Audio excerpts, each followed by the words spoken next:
My take simply is this. Last time I checked, Josh Jacobs had 17 carries for 104 yards against the Chiefs. So he didn't have a bad game. But you did, Derek Carr. Every time you play the Chiefs, you have a bad game, Derek Carr. So, yeah, this was on you, Derek Carr. And somebody said he's going to go in to be a preacher. Shout out to full press coverage, the Rated group chat. It's just, I love you guys. I love the pettiness. All right, so Pat Mahomes is Lamar Jackson is on pace to break Michael Vick's rushing record for quarterbacks. Obliterated by like 300 yards. You got to take our tangent on that. He said it would be an honor to break Mike Vick's record. He's only like 75 yards or so away because he already has like 978 or 977, something like that. But yeah, it's gonna be great to see him. He'll probably get it. He'll probably break it like by 30 yards. Get 1,100 yards. That'd be dope. He'll probably have like 10 touchdowns rushing too. Like that's the crazy part. Like this dude's leading the league in passing touchdowns. Is getting better at his completion percentage and is now going to be like the greatest all-time single-season rusher for a quarterback ever. So it's dope to see what he's doing. All right, my next one is so over the past week, the NFLPA, it's been reported that they're close to negotiating a new CBA to stop a work stoppage. But the NFLPA president, Eric Winston, said, listen, and I quote, "We've been talking for a long time. I still think at some point we're going to have to get over some of the big issues, a.k.a. the 17-18 game season, and we're just not there yet. It is what it is. Things come in fits and spits, and something happens, but I haven't seen that. I haven't seen evidence of that." So essentially he's saying, pump the brakes. Nothing's changed since we talked about this last time. Like, nothing's changed. Pretty much. So yeah, I don't have. You got to take a tangent. I don't have either. Same thing I said last time. I don't care until some new developments happen. Until some actual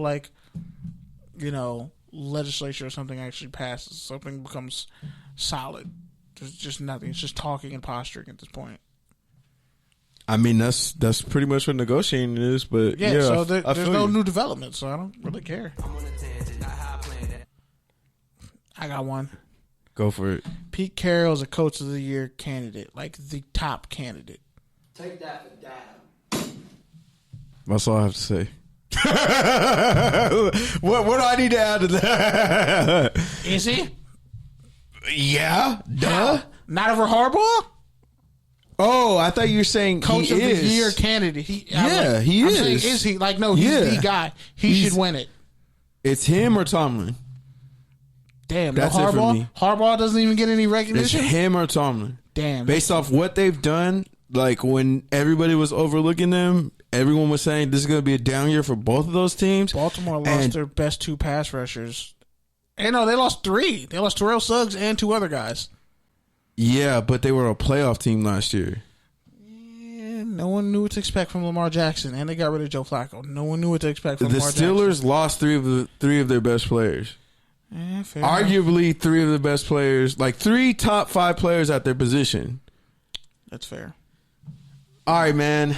Real quick, we got a touchdown and turnover before we get out of here. And Serve gets to her extended rant. She's brewing on. I can already see it on her. Don't say brewing on this podcast again. Why? Yeah, what's wrong with because the Bruins suck. No. I said brewing. It was a play on words. I was joking. Yeah. It was tongue-in-cheek. Whatever. I've also been working over here. Freudian slip. Oh, she out here working. What? Yeah. Serve working? Do you yeah. Okay, I see. Check your Twitter. Check your Instagram. I will. I shall. All right, man. So Tom Brady's free agency after this year. He signed a new deal in 2017 after they won a Super Bowl. It was a team-friendly deal. He took a discount. Right now, he's like somewhere in the middle of the pack, below like $10 million below Jared Goff. So he's set for a nice payday. They're saying he wants a steady raise off what he's making, additional $3 million, which is pretty fair. But reports are saying the Pats are probably not going to give him that just because they didn't give it to him 2 years ago. So it could be Tom Brady's last season as a Patriot. Is that a touchdown or a turnover for the Patriots? That's a touchdown because this is the next 2 years are very quarterback friendly drafts, and I wouldn't be surprised. I wouldn't be surprised if they made a trade to get like maybe even a Derek Carr. Or not Derek Carr, but like a trade to get a quarterback. Because shout out to Jacksonville realizing that Nick Foles ain't the guy. Benched him for Gardner Minshew. Ouch. And you paid him all that money. But anyway, they could easily get like a good prospect in this draft. Somebody who might slip and fall. You never know. Fun stat. Josh Gordon is 11-0 between his games at the Pats and the Steelers. Josh Gordon never played for the Steelers. I mean, between the Pats and the Seahawks. Versus Kenyon Drake is 0-10 between the Dolphins and the Cardinals. That's not even fair, though. That's not even a fair stat. That's what I was going to ask you. So is that a touchdown or a turnover to compare win and loss? That's a tie. From a tie? We got a tie? Replay the down. It's a dead ball foul. Replay the down. That's not fair. Just advance the ball 10 yards. Give him a chance.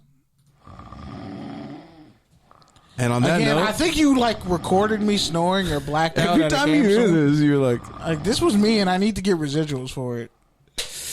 But on that note, who wants to volunteer to go first for the rants? Could you stop playing this fucking sound effect? It doesn't help. All right, I'll go first then. I was gonna go first. I could. It's not. My I was gonna rant go is, just to like, get not out the super way. long. I just want extended time. I don't want. That's why I was gonna go to just get out the way. Okay, go Kenny. All right, cool. Yeah, shout out to my my little sister, 22 years old. Happy birthday, Chelsea. Fun day hanging out with you, my mom. Man. Shout out to Red Robins for always giving people free birthday burgers. And they're really good margaritas. My little sister ordered a drink. I just looked at her like, oh, you little alky. Aw, how cute. But nah. Yeah, man. I remember like when before my sister was even born, me and my older sister would just rub my mom's stomach and like talk to her stomach and be like, oh, we can't wait till you get here. Remember I saw the sonogram. I remember when my mom I would like stay up late every time my mom would have like false labor pains. I have to go to the hospital and come back. I always make sure I was super helpful. My mom said like when my little sister was born, like it changed me. Like I wasn't really selfish as a kid like that, but like I became like a super protector like instantly when my little sister was born.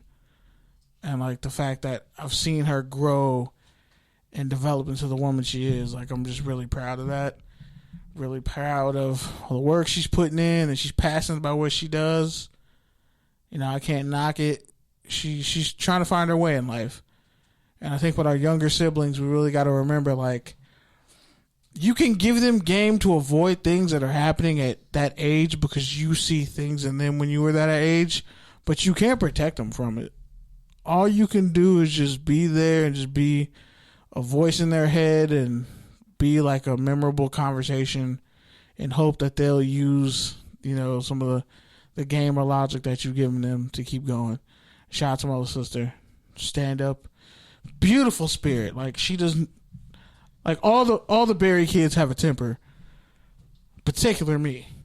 But like her, she's like just sunshine and like bubbles and shit. So if you get her mad, if she does something to you, you deserved it. And I'm going to probably come see you. But yeah, shout out to my little sister. Cheers to her. She really said I'm old as fuck because she pulled out the big ass gray hair I have in my head. And I was like, damn, you didn't have to do me like that. That was so rude. But yeah, I'm going to be 28 next year. She's 22. And she kept on in my face how old I am. So yeah, I feel old. You want me to go next or you want to close out? It doesn't matter. Let her go last. All right, fine. We can go last. All right, man. So one thing I didn't get to during the show that I wanted to get to was Teddy Bridgewater, backup QB for the New Orleans Saints, went on a bit of a rant on Twitter. He said, and I'm reading it, the role models in our neighborhood didn't play ball, but they made the same kind of money ball players were making. My role model growing up didn't have a degree from a university. The first degree I got was from the streets, and I majored in surviving Liberty City and Upalaka. I don't know what that means. Florida. It's a part of Florida. Okay. Oftentimes, our character is judged based on the environment we grew up in, but what's often overlooked are all the right decisions you had to make to escape that environment. That same environment taught me how to have heart to go along with survival skills. Everyone has a story. The way the story plays out is all up to you. Keep the ink gliding across the pad as the story continues. So yeah, man, I just really, that's something that just really resonated with me, just because, you know, we really live in like a hyper clout, everyone trying to be cool and popular, but you really don't see everything that goes behind the scenes. You don't really see what has made someone the way they are. And for, you know, Bridgewater, a prominent athlete, to just say like, you know, this is what I'm come from, and to understand like the reason why I was able to come back from such a catastrophic leg injury, the reason why I'm able to go into a game and play an offense that isn't even tailored to me and win 6 games in a row, is because I already come from such adverse situation. Like, I'm not even supposed to be here, and the fact that I'm here and the fact that I continue to be here is really a credit, not just to me, but a credit to all the people around me who both helped me and who both taught me what not to do. So shout out to Bridgewater for that. And also, man, shout out to George Atkinson III. Rest in peace. Shout out to the Atkinson family. Second son lost in 2 years, which is crazy because Atkinson really just penned a whole piece about, you know, dealing with his own anxiety and depression and mental illness. And then a few days later, you know, he's dead. And also, man, shout out to Terrell Pryor. He got stabbed. He lost 3.5 liters of blood. He was minutes away from dying from what looks like a domestic violence situation. He was charged with I forgot the term, not petty assault, but simple assault or something like that. He was charged with assault. His girlfriend was charged with pretty much like homicide. Yeah, and his girlfriend is charged with attempted homicide. She's the one who stabbed him. But yeah, man, shout out to Terrell Pryor. Rest in peace, Terry Glenn Jr.'s son, because he died. Yeah, I was also going to say that. But yeah, man, and just on that note, it's like life is short. That's why you have to enjoy all the moments you can. Like, you have to enjoy the fact that you're here. You have to enjoy the people, random strangers that smile at you. You have to enjoy the opportunities you have, the opportunities you're presented with. Like, just have to do the best that you can. Like, that's all that I ever ask for. That's all that I ever want to be, is just the best that I can be. So yeah, that's it. So it's very ironic that we didn't know what we were going to rant about, and yet somehow we're all like talking about the same thing. It's usually kind of how it happens. Yeah. So my thing is about role models and being, like you were saying, like being in that age, and being able to have that opportunity to, if you're there to be that voice and help others when they were that age and they were in confusion. And,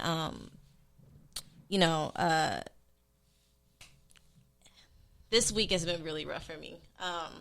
And not just for me, but a really close friend of mine that's here. She's been really silent in the back. Hi, Kristen. Say hi to everybody. So I've been knowing her since she was 16. Just briefly, she's, part of the foster system. So I've been honored and trusted to be a mentor of hers. She trusts me and she gravitated towards me. So since then, we've just been really cool. But we've just been dealing with this shitty situation. And you just think that, the government says, and I'm holding Department of Family Services accountable right now. This is very, I have a bone to dig right now. This is like making my blood boil right now. But it is time to hold those people accountable, because it is ridiculous to see how much opportunities and how much ample resources and money that these people are getting funded, and yet they are letting these children and young adults down. And that's what they're supposed to be there, is help them, seek role models and help them seek those resources. And I was able to see front hand how it really is. And usually they don't believe us, and they say, oh, we waste our tax dollars, and we always have